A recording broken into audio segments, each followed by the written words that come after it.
Once upon a time, in a small village nestled near a dense jungle, lived a young and curious boy named Petya.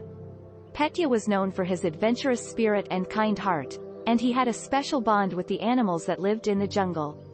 One day, while exploring the jungle, Petya came across a small, scared crocodile. The crocodile was unlike any other he had ever seen.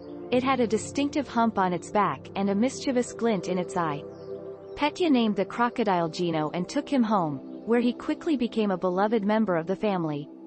But Gena was not like other crocodiles, and he longed for adventure and excitement.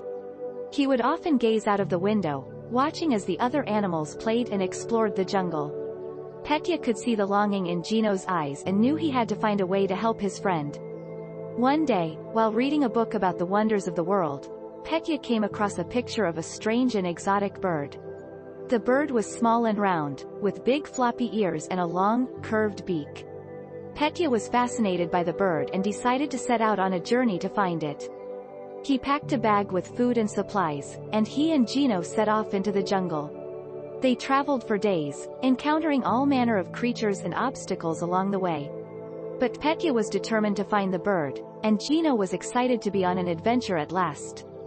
Finally, after many days of searching, Petya and Gena came across a small, secluded clearing in the jungle. And there, sitting on a branch, was the most peculiar bird they had ever seen. It was the very same bird from the book, with its big floppy ears and long, curved beak. Petya and Gena approached the bird slowly, not wanting to scare it away. But the bird seemed to be just as curious about them as they were about it. It hopped down from the branch and fluttered over to Petya, nuzzling its beak against his hand. Petya was overjoyed. He had found the bird. But as he looked down at Gena, he could see that the crocodile was not as happy as he was. Gena's eyes were filled with sadness, and Petya realized that his friend was still longing for adventure. So Petya made a decision. He would bring the bird back to the village and introduce it to all of the other animals. And Gena would be the one to lead the way, exploring the jungle and discovering new and exciting things along the way. From that day on, Gena and Petya, along with their new friend, the bird, whom they named Cheburashka, set out on countless adventures together. They explored the farthest reaches of the jungle, discovering hidden treasures and meeting all manner of fascinating creatures.